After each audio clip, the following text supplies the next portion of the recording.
საქართველოს საგარეო საქმეთა სამინისტრო ჟენევის საერთაშორისო მოლაპარაკებების 63-მე რაუნდთან დაკავშირებით განცხადებას ავრცელებს. უწყების ცნობით, ქართულმა დელეგაციამ ძირითადი აქცენტი გააკეთა ჟენევის მოლაპარაკებების დღის წესრიგის მთავარ საკითხებზე, როგორიცაა რუსეთის მიერ ცეცხლის შეწყვეტის შეთანხმებით ნაკისრი საერთაშორისო ვალდებულებების სრულად შესრულების აუცილებლობა და ოკუპირებული ტერიტორიებიდან იზოლებით გადაადგილებული პირების და ტოლვილების საკუთარ სახლში უსაფრთხო და ღირსეული დაბრუნება. 63-მე რაუნდის ფარგლებში საქართველოს დელეგაციამ შეშფოთება გამოხატა ოკუპირებულ რეგიონებში უსაფრთხოების, ჰუმანიტარული და ადამიანის უფლებების კუთხით შექმნილ უმძიმეს ვითარებაზე, მიმდინარე უკანონო მილიტარიზაციაზე და ამ კონტექსტში ოჯამჯირაში რუსეთის უკანონო საზღვაო ბაზის მშენებლობის და სოხუმის აეროპორტის ამოქმედების ფაქტებზე.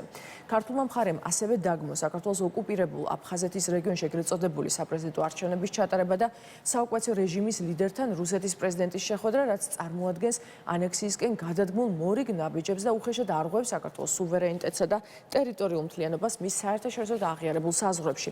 რუსეთისა და საოკუპაციო რეჟიმების წარმომადგენლებმა ჩვეული პრაქტიკის მსგავსად მოლაპარაკებების მაგიდა დატოვეს დღის წესრიგის ერთ-ერთ უმთავრეს საკითხზე, რომელიც ოკუპირებული ტერიტორიებიდან იძულებით გადაადგილებული პირების და ტოლვილების საკუთარ სახლში დაბრუნება შეეხებოდა.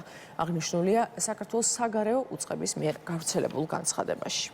საქართველოს დელეგაციისთვის ძალიან მნიშვნელოვანია ორი პრინციპული თემა, ეს არის დევნილთა დაბრუნება და უსაფრთხოების გარემოს შეცვლა, რუსების შეიარაღებული ძალების გაყვანა ოკუპირებული ტერიტორიებიდან, მათ შორის საერთაშორისო უსაფრთხოების მექანიზმების შექმნა კონფლიქტის მოყვარების ფაზაში. საქართველოს დელეგაციამ ამ ორი ჯგუფის ფარგლებში დააყენა პრინციპულად ყველა ის საკითხი, რომელიც დგება მოლაპარაკებათა პროცესში და სადაც თანმიმდევრულად მიეღწია შედეგი ამ საკითხებზე საერთაშორისო საზოგადოების აქტიური ჩართულობით და მათი მხარდაჭერით. როგორც მოსაოდნელი იყო რუსეთის დელეგაციამ დროზე ადრე დატოვა სხდომათა დარბაზი, როდესაც საქმე შეეხო ჩვენი დროებით დევნილი მოსახლეობის თავიანთ სახლებში დაბრუნების საკითხს.